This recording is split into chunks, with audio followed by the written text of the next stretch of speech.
Drugs सिर्फ एक नशा नहीं बल्कि एक धीमा जहर है जो इंसान की ज़िंदगी, उसके सपने, उसके परिवार सब कुछ तबाह कर देता है। यह एक ऐसी लत है जो धीरे धीरे पूरे समाज को अपनी चपेट में ले रही है। लेकिन क्या आपने कभी सोचा है कि आखिर ये ड्रग्स आया कहाँ से?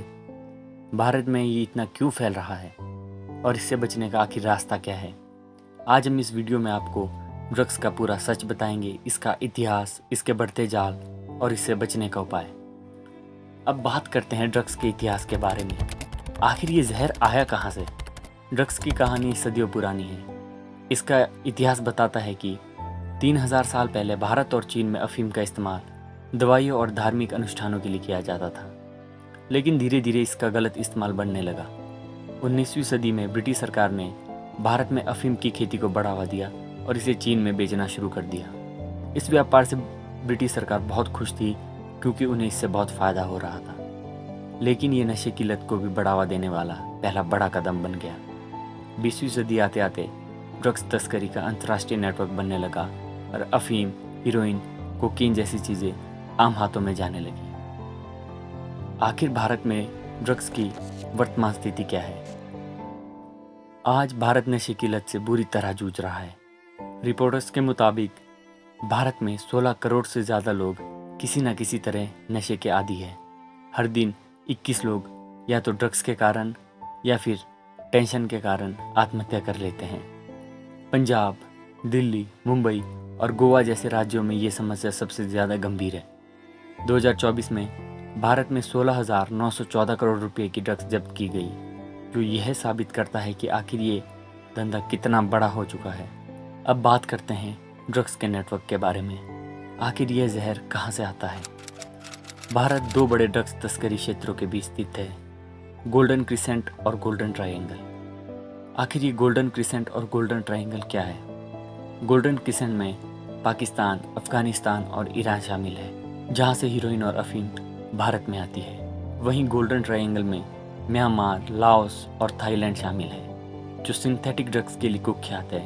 ये जहर बड़े माफिया नेटवर्क के जरिए भारत में आता है और फिर लोकल ड्रग डीलर्स द्वारा बेचा जाता है। सबसे खतरनाक बात यह है कि अब यह नशा सिर्फ बड़े शहरों तक ही सीमित नहीं रह चुका है, बल्कि छोटे शहरों, गांव, स्कूल, कॉलेज के स्टूडेंट तक भी पहुंच चुका है।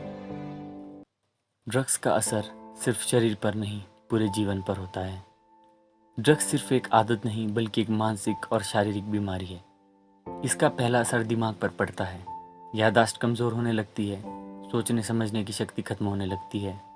ड्रग्स लेने वाले लोगों में डिप्रेशन, गुस्सा और आत्महत्या की प्रवृत्ति बढ़ जाती है। इसके अलावा ड्रग्स से लीवर फेलियर, हार्ट अटैक और कैंसर जैसी गंभीर बीमारियां हो सकती है और समाज पर भी इसका बुरा असर पड़ता है। ड्रग्स की वजह से अपराध बढ़ते हैं, चोरी, डकैती और गैंग वॉर जैसी घटनाएं आम हो जाती है। अब बात करते हैं एक सच्ची कहानी की जो आपको झकझोर कर रख देगी। 19 साल का रोहन, जो कभी स्कूल का टॉपर था, अब एक नशा मुक्ति केंद्र में अपनी जिंदगी से लड़ रहा है। रोहन, सब कुछ एक सिगरेट से शुरू हुआ, फिर पार्टी, ड्रग्स और फिर हीरोइन तक पहुंच गया। मुझे लगा था कि मैं इसका शिकार नहीं बनूंगा, लेकिन अब मैं यहाँ हूँ। मैं अपने माता पिता की आंखों में जो दर्द देखता हूँ वह मुझसे सहन नहीं होता। काश मैंने ये सब कभी किया ना होता। अब बात करते हैं कि आखिर इसे बचा कैसे जा सकता है, इसका समाधान क्या है। इस जहर से बचने के लिए सबसे बड़ा तरीका है जागरूकता। माता पिता को अपने बच्चों से इस विषय में खुलकर बात करनी चाहिए। स्कूल, कॉलेज में एंटी ड्रग्स सेमिनार करवाए जाने चाहिए। सरकार भी ड्रग्स के खिलाफ सख्त कदम उठा रही है। हाल ही में 16,914 करोड़ रुपए की ड्रग्स जब्त की गई, जो अब तक की सबसे बड़ी मात्रा है। अगर कोई ड्रग्स की लत में फंस चुका है तो उसे अकेला ना छोड़ें। नशा मुक्ति केंद्र से संपर्क करें और साइकोलॉजिस्ट की मदद लें। सबसे ज़रूरी बात यह है कि परिवार और दोस्तों का सहारा ही इस लत से निकलने का सबसे बड़ा हथियार साबित हो सकता है। ड्रग्स सिर्फ एक लत नहीं, ये एक मौत का फरमान है। हर साल हज़ारों युवा इसी आग में जल रहे हैं, लेकिन क्या हम इसे रोक सकते हैं? जवाब आपके हाथों में है। अगर आपके आसपास कोई इस जाल में फंस रहा है तो उसे अकेला मत छोड़िए। हर लाइक, हर शेयर और हर कमेंट इस मैसेज को फैलाने में मदद कर सकता है। क्या आप इस जंग में हमारे साथ हैं?